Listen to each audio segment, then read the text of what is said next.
Welcome back to Hoops and Helmets, and we're gonna jump right into it. Carson, I think you know what I'm gonna say. I told you so. Being a hater paid off, and it feels so fantastic. Carson, I'm obviously thrilled. I didn't think it was gonna happen, but I was pulling for it. Houston obviously had a phenomenal comeback, which we will touch on later in the show.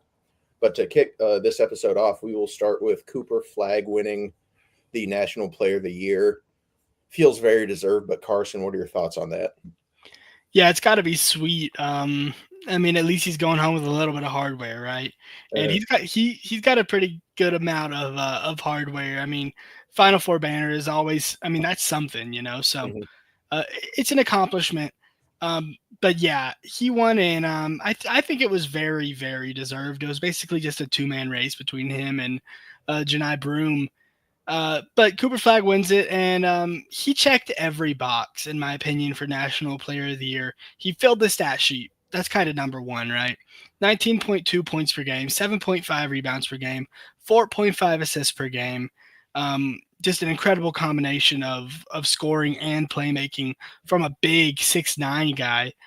He was 48% from the field, 38% from three. He was over 40% from three after January. He had struggled early in the year, but after that, I mean, since January, he's been a flamethrower. 84% from the free throw line. We're going to talk more about that because I'm pretty upset. And 59% true shooting. Compare that to Janai Broom, 18.6 points per game, so Flagg's got to beat there.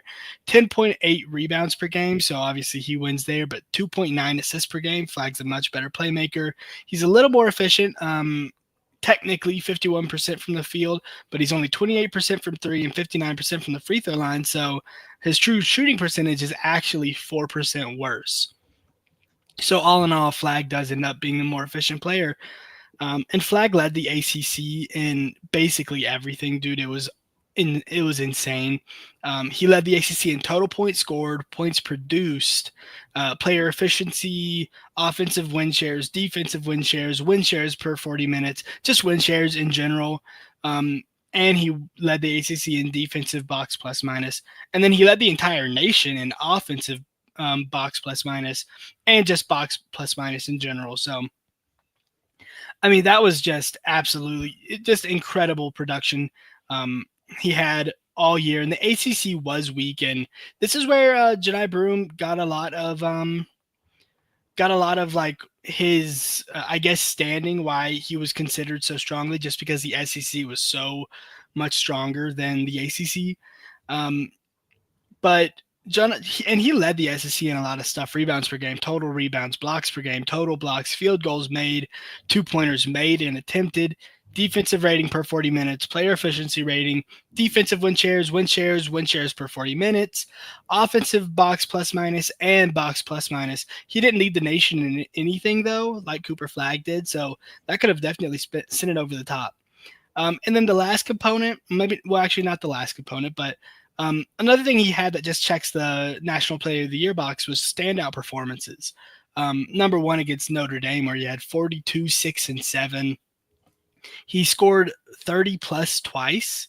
He scored 25 plus 8 times. He scored 20 plus 16 times. He scored less than 10 only 3 times all year.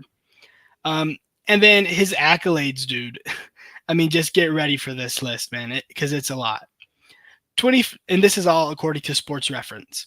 All ACC, all defense, ACC, all freshmen, ACC Player of the Year, ACC Rookie of the Year, all ACC first team, AP All American first team, AP Player of the Year, obviously preseason All American, consensus All American first team, NABC All American first team, NABC Division I Player of the Year, Freshman of the Year, blah blah blah blah blah. You could just keep going down. It was deserved, and no, I don't really think anybody else had a chance here. Walter Clayton Jr., I saw that. No, not considered. First off, I'm pretty sure he has a negative assist to turnover ratio. That's really bad for a guard. Walter Clayton Jr. is the real deal, dude, but he still really has his flaws. And Cooper Flagg doesn't really have a flaw in his game. Never really showed a flaw all year, but I mean, obviously that's not the hardware you're looking for, right? You want the national championship, and they just could not get it done. And Walter Clayton Jr. didn't have a negative assisted turnover. He had a 1.7. 1.7. Okay, still very, very low for a guard. Yeah. And I mean,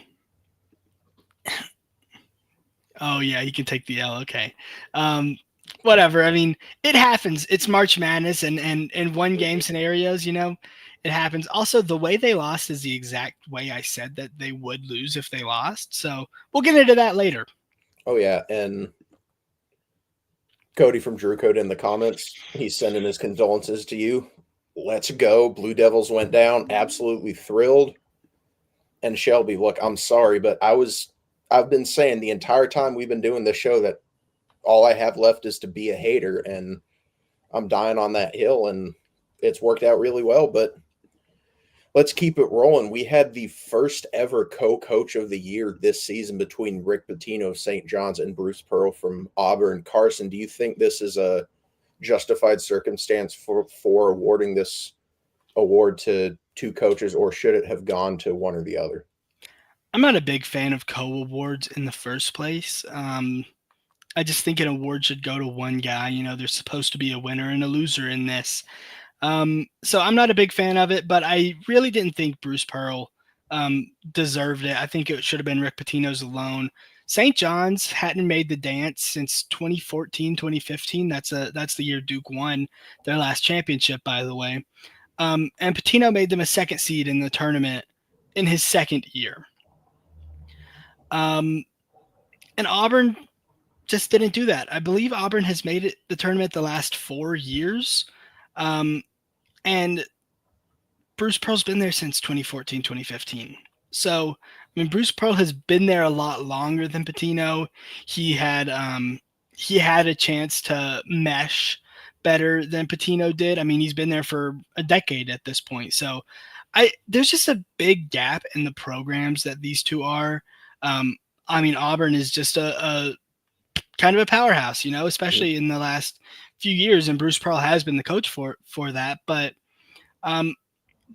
it's St. John's compared to Auburn. So to me, it should have been Pitino's. Pitino didn't have any real signature wins this year, but his conference was really weak. The schedule was really weak. But, I mean, you can't really blame him for that. He doesn't get to choose who he's playing. And they made short work of their schedule. I mean, 18-2 in the conference, and where Clayton was the best team. They made pretty quick work of Clayton. And Clayton wasn't a bad team either. Auburn had a bunch of signature wins. They beat Alabama and they beat Tennessee. Those were really good teams, but they also lost to Alabama and Tennessee. And then they lost to Florida and Duke. So when they were playing in the big games, they lost more often than they won, which, I mean, kind of sounds weird for a one seed, but it's the truth, So I would have given it to Pitino. I thought he deserved it, and I'm just not a big fan of co-awards, dude. To me, there's supposed to be a winner and there's supposed to be a loser. I definitely agree with you there. I would have liked to see it go to Pitino as well. Obviously, like you said, his second year at St. John's, they haven't made the dance in a long time, and he got them there as a 2 seed. So that speaks to itself. And Auburn, yes, they made the Final Four, and Bruce Pearl definitely deserves a shout, but he's had time to get that program built up, and they can also afford to offer more in terms of NIL than a smaller school like St. John's can. But moving on, Carsen, we got to break down these games because this was a phenomenal Final Four. You said last week that we were going to see some amazing basketball, and that's exactly what we saw. We're going to kick it off with that Duke-Houston game that I know you are thrilled to talk about, but how did Houston manage to make this comeback, and what did they do right to win this game? Well, it was exactly what I said, Aaron. The one weakness in Duke's armor was that they just could not hold up well in the end of games. Their guys just got tired, and that's exactly what happened. They just stayed within striking distance late, and they let Duke wear down. Aaron, Duke was up 9 points with 1 minute left. They were up 6 points with 30 seconds left. They scored one field goal in the final 10 minutes. 10 minutes of the game, they scored one field goal. And their last field goal was with 3 minutes left, and that was a Cooper flag 3. I mean, you're not going to win. You're not going to win that game ever. It was phenomenal that it was even as close as it was. I mean, one field goal in the final 10 minutes, that's a half of a half. That's a fourth of the game where you score one basket. It was pretty terrible.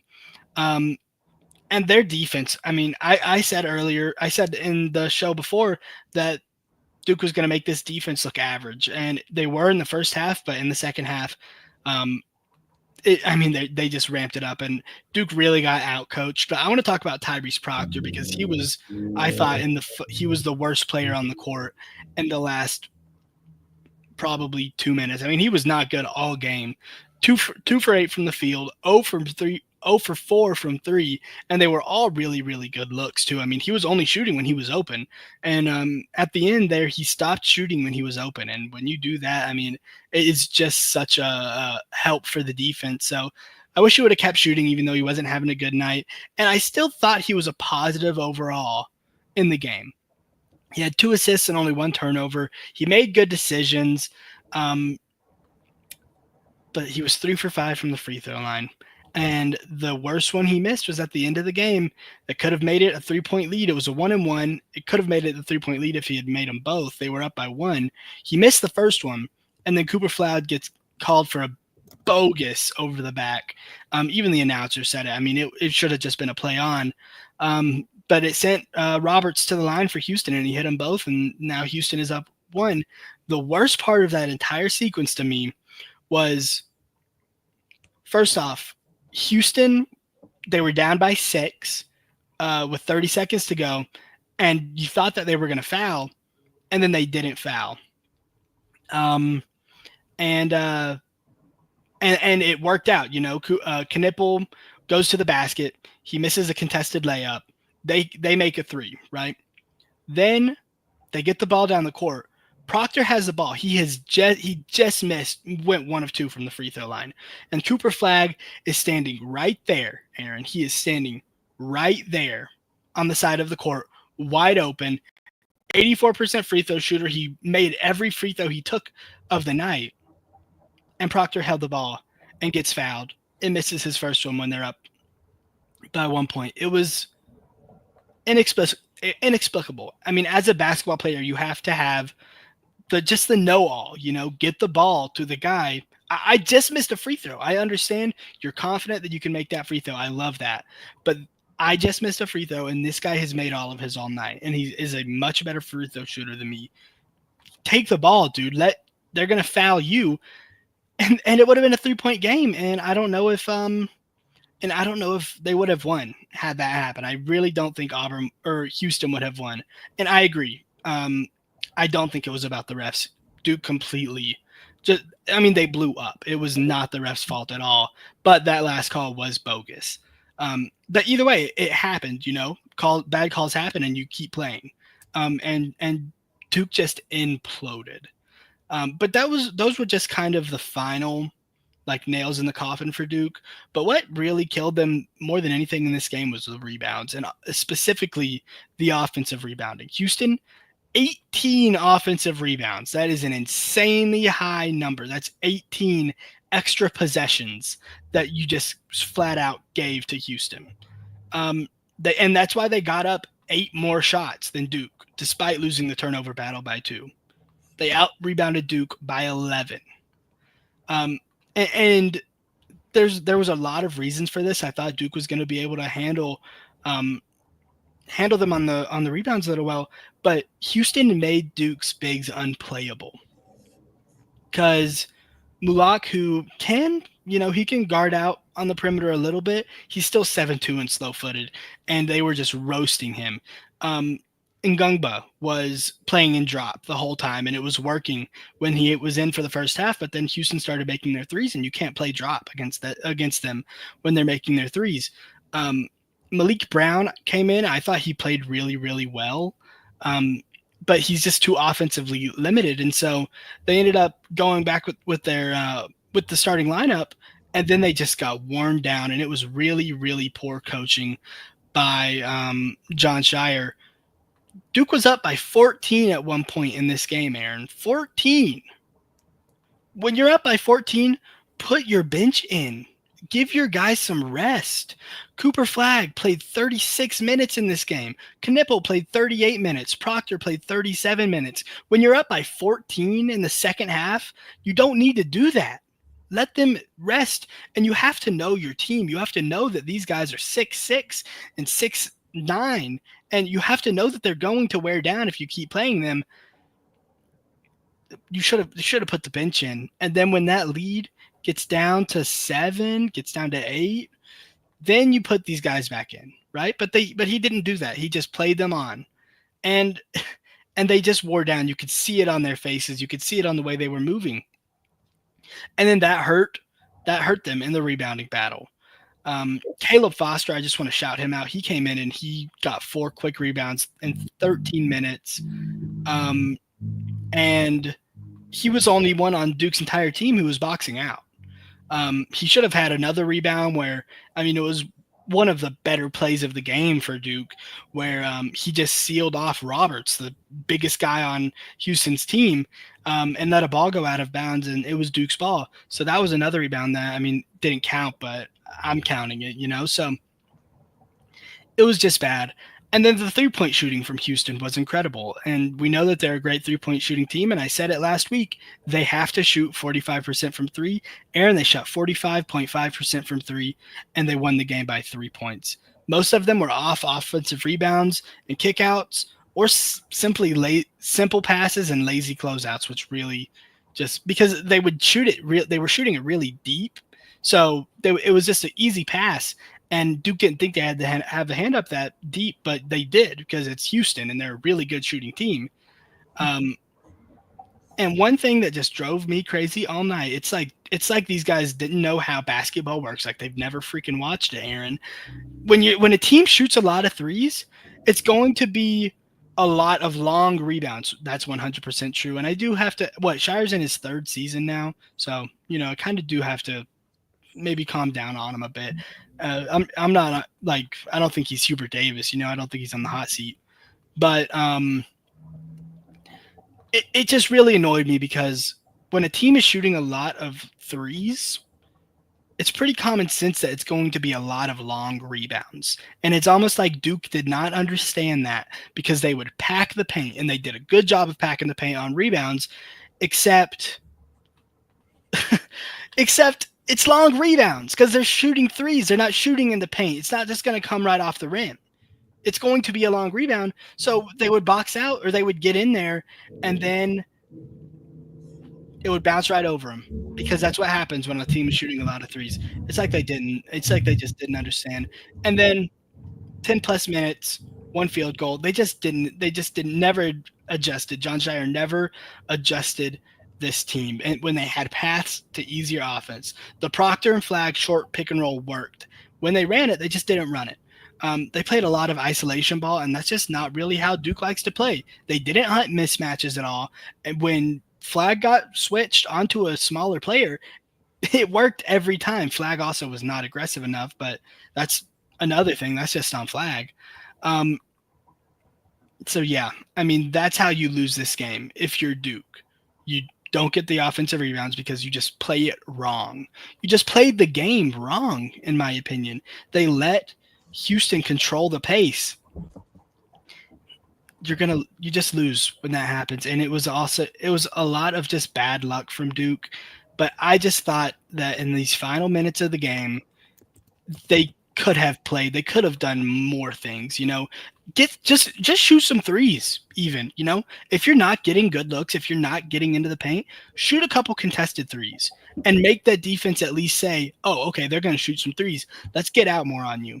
But no, they just kept doing the same old isolation ball that wasn't working. Proctor would do an isolation and it would get in the middle and nothing would happen, and he would kick it out to Sion James, and Sion James would get in the middle and nothing would happen, and he would kick it out, and it was just that over and over again predictable basketball.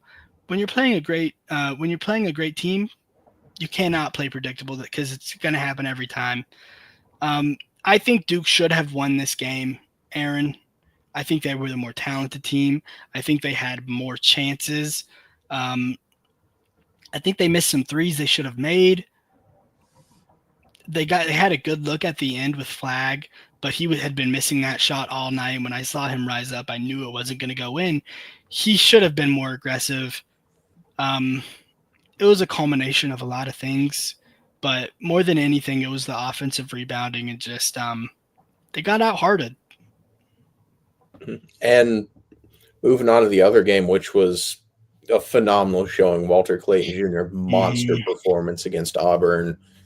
Carsen, this game was super back and forth. Auburn led by 8 at halftime, but Florida came out swinging in the second half, and with 2 minutes left, they were able to start to pull ahead a little bit and come out with a 79-73 victory. Carsen, what do you think Florida did right to win this game, and how did Auburn lose it? Well, their stars showed up. Walter Clayton Jr. was incredible. For my money, he's been the best player in this entire tournament. He was 34-4-2 in this game, 11 for 18 from the field, 5 for 8 from 3, 7-7 on free throws, 80% true shooting. He did have 4 turnovers. It's kind of what I'm talking about. Like he's, that is his big flaw. That's Florida's entire big flaw. But like I said, I think he's been the best player in this entire tournament. He had 23 against Norfolk State, 23 against UConn, only 13 against Maryland, but Florida really just dominated in Maryland, and they had so many people pitch in for that game, so I'm not going to hold it against them. Then 30 against Texas Tech, and of course 34 against Auburn. If he wins, he's going to win Most Valuable Player, and it's not even close. I mean, he has been so absolutely phenomenal in this entire tournament. Elijah Martin played really well, 17 points, 3 rebounds, no assists, 1 steal, 6 for 10 from the field, 2 for 3 from 3, 3 for 3 from the free throw line, and 75% true shooting, 3 turnovers. Once again, that's very bad.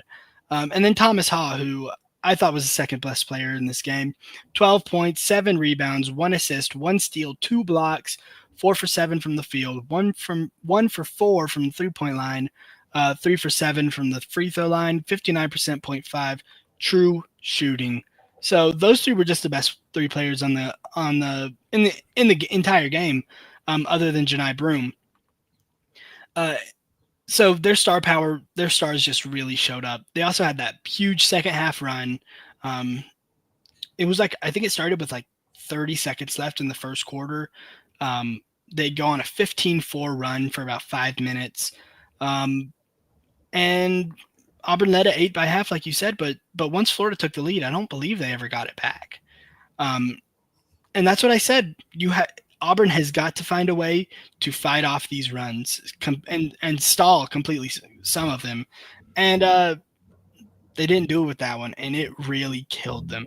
One thing Florida does really well is they suck the life out of you, dude. You're up by 8, and then in 4 minutes, you're down. You're already down. I mean, that sucks the life out of you. And Florida has done that to so many of these teams. And then Bruce Pearl just made no second half coaching adjustments. I mean, it baffled me watching it. Auburn controlled the paint in the first half, but then Florida started to make a couple perimeter shots, and it opened up the paint. And from there, it was off. Maybe it was a personnel issue. I don't know, but Auburn just could not guard both the perimeter and the paint. It was like they had to give up one to stop the other.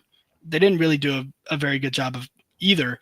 And then Janai Broome just did not have his best game. And I said it in last episode, Florida has got to find a way to limit Janai Broome. He had 15 points, 7 rebounds, 2 assists, 3 steals, 2 blocks. So he did his thing defensively. 43% from the field, 0 for 2 from 3, 3 for 7 from the free throw line, 44% true shooting. Just an ugly, ugly game from him. And he wasn't even the best player on his own team. And that's what Florida was trying to do. They loaded up on Broome. They didn't flinch in the face of his physicality. They made others beat him. And Baker Mazara played really, really well for Auburn. But Broome had to be the best player if they were going to win. And they just weren't. And then, of course, what I really harped on last episode was effort from Auburn. Auburn was out-rebounded 39-30. And Florida is a very good rebounding team, but Auburn is supposed to be too. So when you just get out-muscled like that down there, I mean, you lose the rebounding battle by 9. I didn't think it was going to be that. I mean, I thought it was going to be a 5 I thought it was going to be like a 5-point margin on either side. Didn't end up that way. And then Auburn gave up 14 turnovers. And most of the time when you give up 14 turnovers, you're going to lose pretty badly. That still did win the turnover margin in this game because Florida gave up 16, which is really, really bad.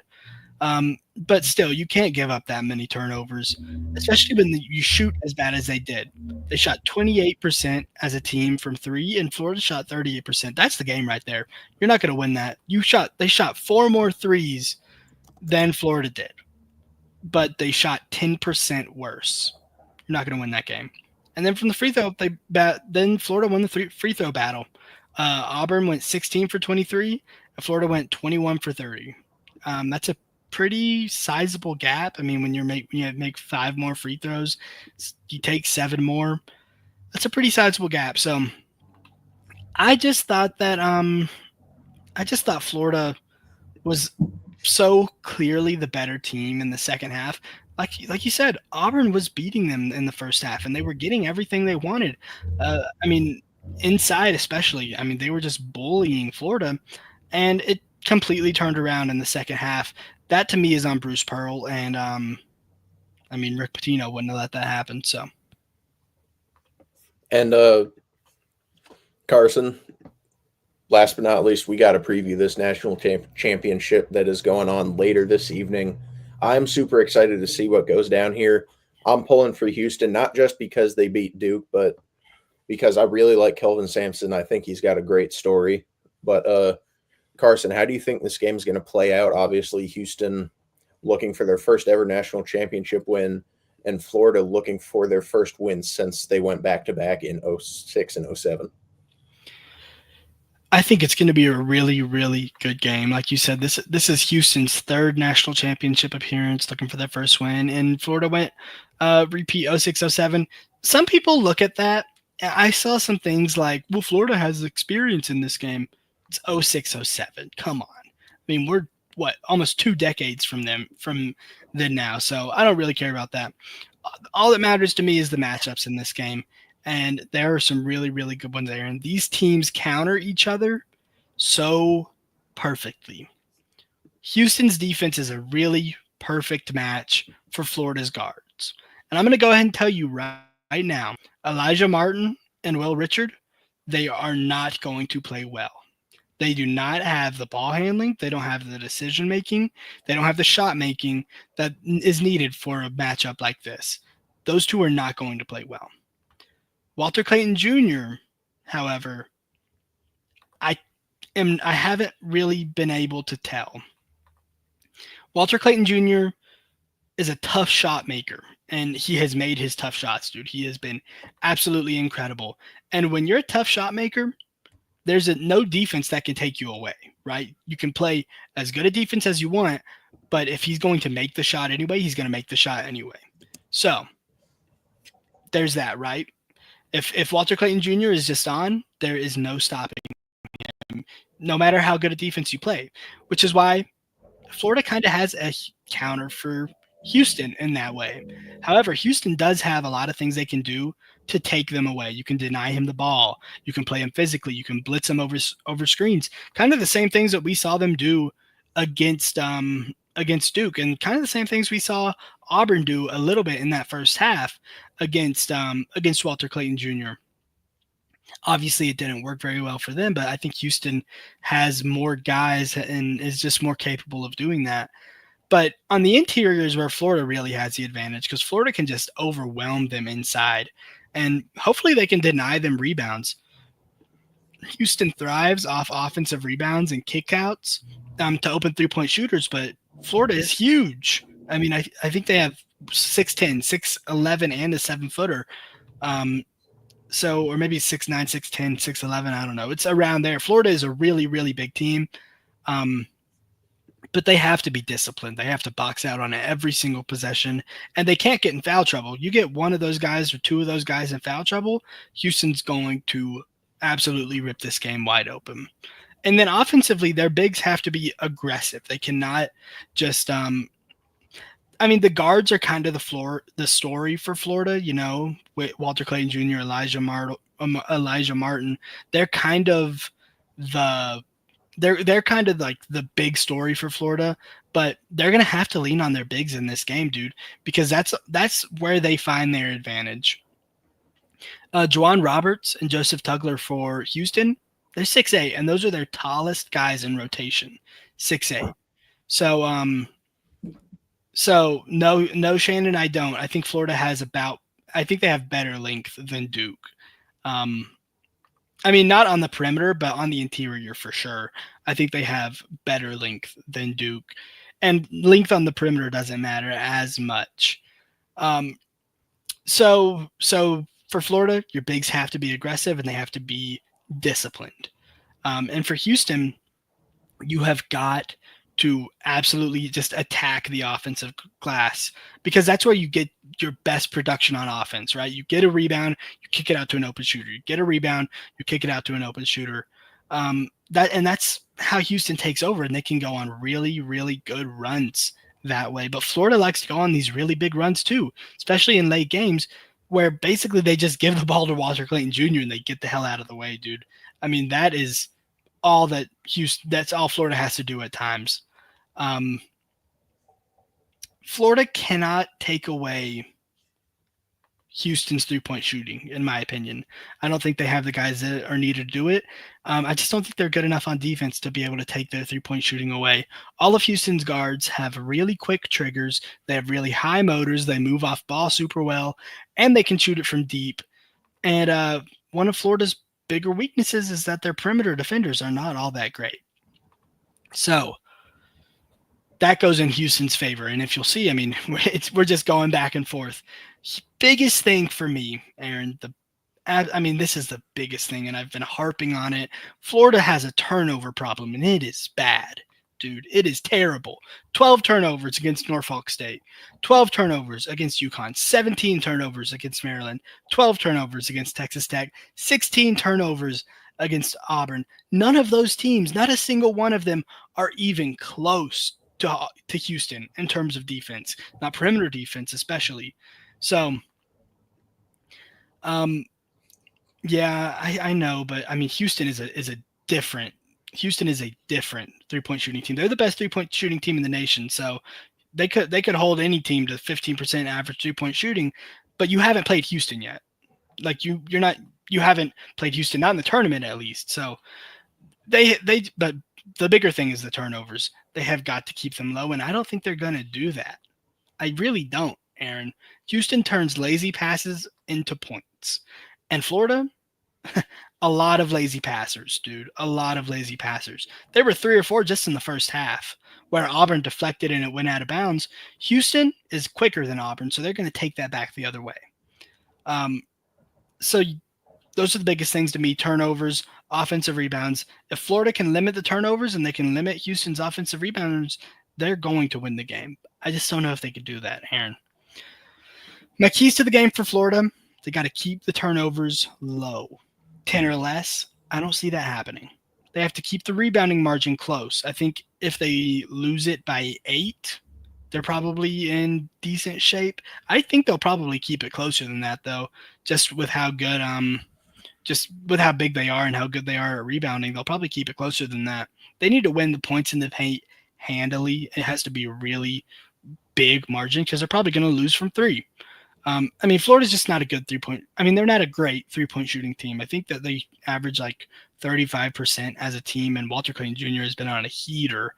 But there's just a lot of variance when you're a tough shot maker like that. So we'll have to see. But when it comes to three-point shooting, Houston has them beat by far. They have to run Houston off the three-point line. A lot easier said than done. Duke couldn't do it, and Duke was a better perimeter defending team than Florida, so I don't think they're going to be able to do that. And then you have to have absolutely superhero Walter Clayton, dude. I mean, I'm talking 30-plus points minimum. If he gets 35, that's a lot better, obviously. I mean, as many points as he can have, dude, that's what you're trying to get, because nobody else – none of the other offensive perimeter players for Florida is going to beat you. Elijah Martin will have a bad game, promise you. Will Richard is going to have a bad game, I promise you. it's all going to be on Walter Clayton Jr.'s shoulders. He's going to have a huge offensive load in this game. The keys for Houston, I think they have to hit 40% of their threes. I think that's very doable. I think they have to deny Walter Clayton Jr. the ball, similarly to the way that Auburn did in the first half. They really got away from it, but like I said, I think Houston has just like better personnel to do that. For Houston, you also have to win the rebounding battle. I'd like it to be 6+ to 8+ or more, you know? They have to take away passing lanes because Florida doesn't really, a lot of lazy passes from Florida. So, I expect 15 turnovers or more from Florida in this game, and they have to keep the game slow because Florida's good when they're out running in transition. Houston likes to slow it down, and they do that a lot with their offensive rebounds. They get so many that they score most of the time, and then they can get their defense set. So Houston really wants to get their defense set, keep the game slow. Obviously, we're trying to predict the game here. I've went back and forth with this one, Aaron, so many times. And I'm kind of glad Duke lost, honestly, because with probably about 3 minutes left in the game, I had decided even if Duke won, they would have lost the game to Florida, and I really believe they would have. I had been saying since the beginning of the tournament that Duke was going to beat Florida in the national championship, but I think if they would have met, they would have beat them because Duke's weakness and just in endurance was so huge, and Florida runs, until the end of the game every single time. So, Aaron, for this game, I think I'm going to take Houston. And I know I had been saying Florida is the second best team in the country this entire time. I think that Houston matches up so perfectly with them. Look, Houston's offensive rebounding is not predicated on their size because, they're small, you know? They're 6'8" is their biggest guy. It's not predicated on size. It's predicated on effort, and it's predicated on knowing where to be.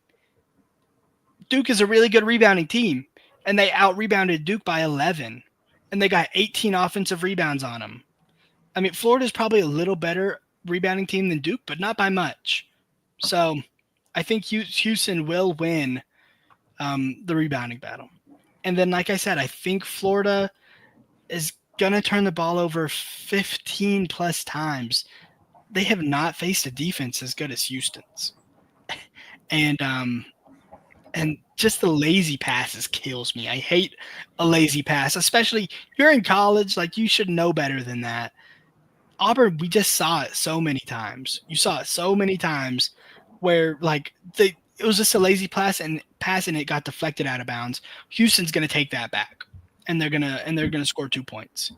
And then, like I said, Florida's not going to get any production from other guards other than Walter Clayton Jr., and their entire game plan is going to be stop Walter Clayton Jr. and get the ball in other people's hands, which normally, you can beat that, especially Florida's guards are good, you know, but Houston's defense is good enough to where they can guard those guys one-on-one, right? So they're going to blitz over screens. They're going to double team Clayton in the corner. First off, I don't really trust Clayton as a passer all that much. I could see him having a lot of turnovers in this game. And then even if he does get it to one of the Elijah Martin or Will Richard, they're not good enough one-on-one to beat the Houston perimeter defenders. And then Houston bigs are not tall, but they're strong enough to hold their own defensively against Florida's height. You saw it against Cooper Flagg. They put not Janai Broom, sorry. They put Jawan Roberts on him. And Cooper Flagg had a good game, 25 points, but awful efficiency. And I just don't think that Florida has anybody. Nobody in the country has anybody on Cooper Flagg's level, and they really guarded him super well. So I'm going to take Houston by 4 in this game. I think it's going to be a really good game. But at the end of the day, I don't think Walter Clayton Jr. is good enough to will them single-handedly to the victory. If Cooper Flagg wasn't, I don't think Walter Clayton Jr. is. So, yeah, I'm going to take Houston by 4. Aaron, you just watched Houston beat Duke. And I know you said you're rooting for Houston, but do you think they're going to win? I do think they have a very realistic chance because, like you said, Walter Clayton Jr. is going to need to have a monster game. And if any team's going to be able to shut them down, I think Houston's going to be that team with how high their collective motor is as a unit. They have max effort from tip-off to the final buzzer, and you're going to need that to win this national championship game. I do think that Houston will win because of how reliant Florida is on Walter Clayton Jr. to have a monster game, and I think Houston's just going to be too tough for him to be able to pull that off. That's I think a really it'll good be point. close. I'll say Houston by 6, but I think it should be a really good game. I hope it is, at least, because ultimately I have no skin in this game, and I just want to watch a good basketball game. I think that's a really good point. And one I didn't talk about, Houston's motor is incredible, and Florida beats a lot of these teams with just superhuman second half late game runs. But against Houston, they're not going to give you that. You know, I mean, you're not going to out endurance Houston. You're not going to outrun Houston. Their motor is insane, dude. I was watching it last night, or not last night, Saturday night, and it was like you could just see Duke huffing and puffing, man. I mean, they were just running on fumes, and Houston looked like they had just subbed a whole new lineup in the game. I mean, their endurance is out of this world. I also really like Sampson. I think he's a really good coach. I think he just straight up out-coached John Shire, and I think John Shire's a better coach than Todd Golden, though. Todd Golden is a very, very good coach. Not to take anything away from him.